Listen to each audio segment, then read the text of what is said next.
Welcome to Cooking from the Cave. It's Football Sunday, and today I'm going to show you how to make a ultimate Italian sub sandwich. Now this is going to contain a whole bunch of different ingredients, so get the pen and paper out and watch this and write this down. The first thing we're going to do is we're going to roast some red peppers. And I have an electric stove back here, so I'm going to use my oven to roast these. I'm going to put them under the broiler at 550. Or the highest setting for your broiler, and I'm going to let them go until they're nice and caramelized on the outside. So let me show you that step right now. I'm going to wash the peppers off. I'm going to drizzle this with a little bit of olive oil, coat them. I have my oven preheated and the broil feature right now, so the oven's nice and hot. Coat these up with oil, put them on a pan, put them underneath the broiler. And we're just going to keep an eye on them for the next 5 to 7 minutes and turn them as they go along. Now while that's going on, we're going to go ahead and start to slice our bread. Now the bread is important because you don't want to buy it too early and let it stale. You want to make sure it's still soft. So this is a real long French loaf.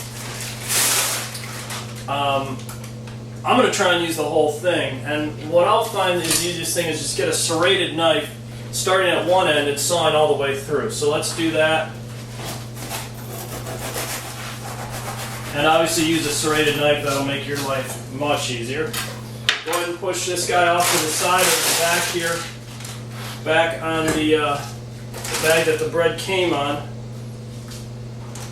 We'll get our station wiped off, cutting board here, and I'm going to use the same serrated knife to cut my tomatoes. So far, nice fresh ingredients. We're using the peppers, the tomatoes. Tomatoes, I'll always just kind of wash these off and then find a flat side that I can carefully hold it in place. And then we're just going to cut nice thin slices. And I'm going to go probably close to maybe an eighth, no larger than a 1/4 inch in thickness. And we'll go through and slice these up. I'm probably going to do 2 to 3 tomatoes, depending on, again, that depends on how big of a sub sandwich you're making, and also, how many people are going to be eating and how much you love tomatoes. So let me finish that up and we'll move on to the next step after that. We're going to check on our peppers now. And what you'll see is some really nice caramelization. Peppers are going to get a little black. You want to make sure they're black or caramelized on all the sides. Some of the skin might start to split there. Perfect. Now what the oil does is it helps caramelize the outside, so it's an important step to do. The next step is equally as important. After you pull it out of the broiler, I usually let these sit for about 15 to 20 seconds just to let them cool down slightly. We're then going to put them in a sealed bag. This is just a regular Ziploc bag. Put them in a regular Ziploc bag, and what will happen is the steam that you'll capture inside of this bag will create the skin and to fall right off when you're ready to use it. So let's do that now. A good indicator when to put them in is when those peppers kind of deflate. You see the peppers are really, they're no longer puffed up. We go ahead and put them in there. That means they're cool enough to go in the bag, but not completely cooled down entirely to start to handle them. I'll seal the bag up. You'll kind of watch that steam collect in the bag, and you're good to go. While that's cooling down in the bag or steaming in the bag, and this will be roughly about a 15-minute process, we can go ahead and put those off to the side. Let's go ahead and slice our onions and make our vinaigrette. Slicing the onion is really simple. You can use a mandolin, or if you think your knife skills are good enough, but we're going to slice these into rings. So what I'll do is I'll cut off both ends. I'm going to kind of peel down the skin on the outside so that I can get down just to the meat of the onion.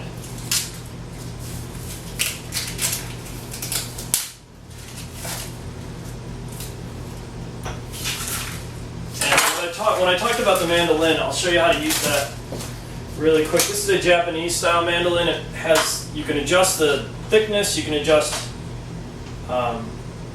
if you want it really thin. Typically we'll use this for potato chips. And then if we're going to make something really delicate, or if we want to make something julienne or very thin strips, we'll use our other mandolin, which gives us a whole bunch of attachments. But this really has one attachment. You're going to take the onion and you're going to slice it down.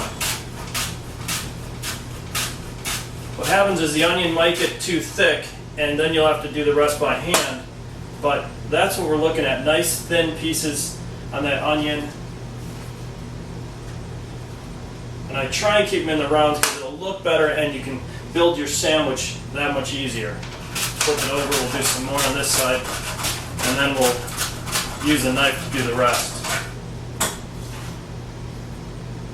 Now if you're going to use the knife for the entire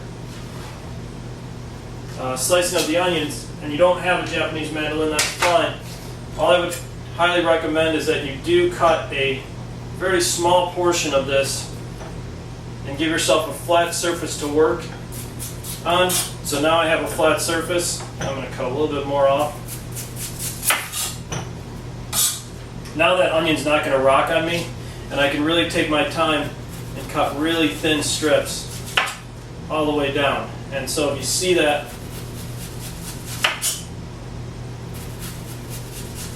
I can still get those really beautiful thin slices of onion, and I don't have to worry about the onion rolling around on me. So take that tip to heart. It'll save you a lot of sliced or cut fingers down the road. I'll finish this up and then I'll show you our vinaigrette. This is a very, very simple vinaigrette. We're just going to put 2 ounces of oil in here, and I'm going to follow it up with 2 ounces of red wine vinegar.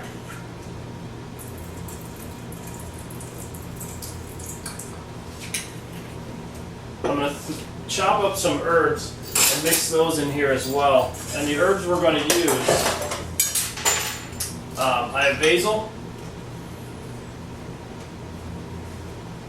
and I'm going to also chop up some oregano, and I'm going to throw in some parsley.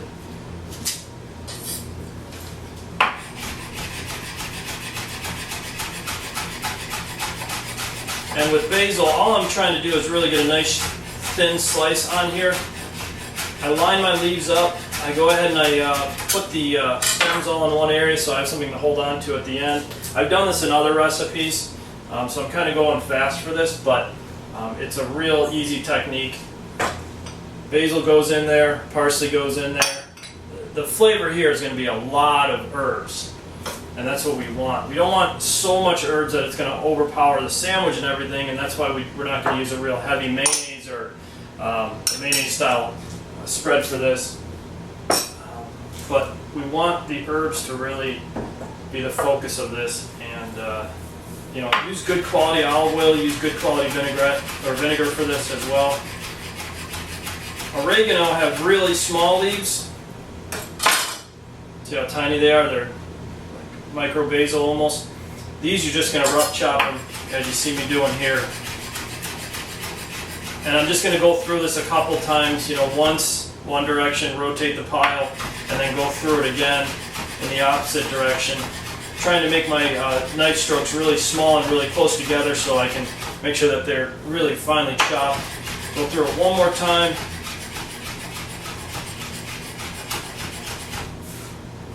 And we're good. Drop those in there. Stir this around.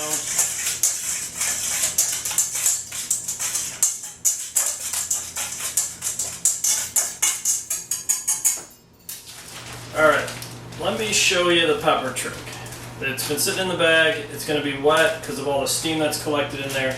The easiest thing here is just to start to peel it. It might still be slightly warm, that's okay.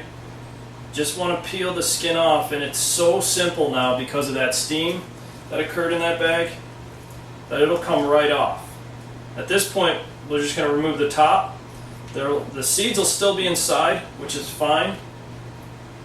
And all we want to do is we can use a knife, or if we want to peel it apart with our fingers, we just want to cut them into long strips so that we can lay them out on the bread when we're going to build our sandwich.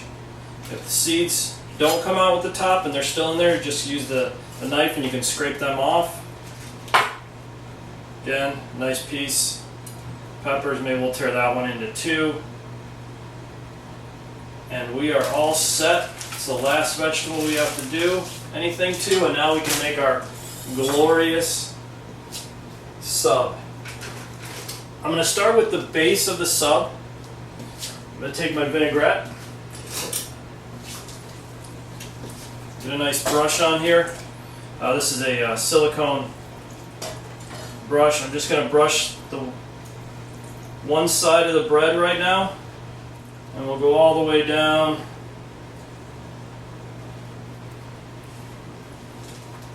entire length of the bread.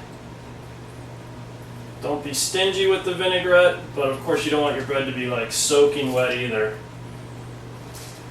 because we'll save that for our Italian beef sandwiches when they're nice and good. Now the next thing is going to be the meat. I have four different meats over here. No, I have 5 different meats over here. I have capricole. I have salami. I have coppa, which is a aged cure style pancetta. Mortadella, which is a mixture of all things pork. And then I have the great grandfather of cured meats, prosciutto. And obviously don't be stingy on the meats, so buy the aged, imported, really great tasting meats. Unless there's a really good deli nearby that makes their own, then go with the home style, the homemade cured meats. But look for the best quality. While I'm layering out all the meats and everything, when I went to the deli, I just asked for a 1/4 pound of everything, and he did a pretty good job of getting it fairly close. Obviously, the delicacy of the meat will determine how thin or thick you can cut it. The salami was cut very, very thin. This is Genoa salami, so it's I have a couple extra pieces. I'm just going to fill in where I see that the sandwich is kind of low. But everything else is right around 1/4 pound, give or take a little bit. The meat's on. We're going to start to load on the all the veggies. This is some baby arugula. This will give it a little pepper taste to it, a little spice to it. If you want to add any sort of extra ingredients, garlic would go great in the vinaigrette as well. Also, if you wanted to put olives on this, I would slice those up, put those really thin. Remember, you're making a sub sandwich, feeding the masses, making everybody happy, so I'd probably stay on unless you know your guests are really into the spicy food, I'd try and keep this as medium temperature as possible. And that's what we're doing here. We didn't go too crazy with any of the hot stuff. Of course, you're more than welcome to if you'd like. Tomatoes I'm going to put on here. The sandwich is starting to look awesome, and I just can't wait to eat this. So I'm going to run fast through these. We'll follow this up with the peppers. And we're just trying to keep the reason for putting the arugula in the middle right after the meat is so that you have something to hold it down, and that's going to be your tomatoes or the peppers or even the onions. And then we'll put the cheese on last. All right, per request from my wonderful wife and videographer and director and all other good things, she wants another layer of arugula on. The arugula goes on, I just layered that right on top of those tomatoes. I'm going to put the peppers on. Remember, these are our sliced peppers. Kind of doing them at an angle because they're so long, and you get a feel with where you're going to run or if you're going to be running heavy on food. And the peppers, the 3 peppers that I did are perfect for this sandwich. So just kind of fan them out a little bit so that you do cover the sandwich. They're going to hold everything in place, and you get them evenly spread out throughout the entire sandwich. Now, what will happen is, unless you have a 3-foot long cutting board at home, your sandwich is going to start to roll a little bit on you. So take the time, take a look at it, see if it's fallen in any areas, rebuild the structure, And then we're going to hit it with onions. And I'm going to go real thin on the onions because I know, well, I don't really know what everybody likes. So I'm just going to put enough on there to give it flavor, but not to overwhelm anybody.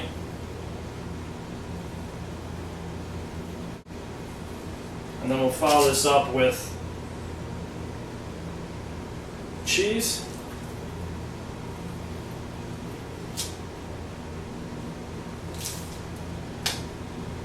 And after the cheese, we're going to need to get a second pair of hands in here. And I'll show you why.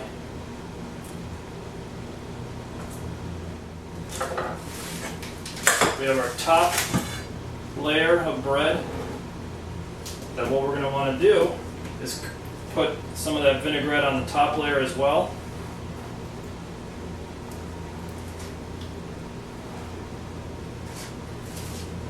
So we'll brush this as well.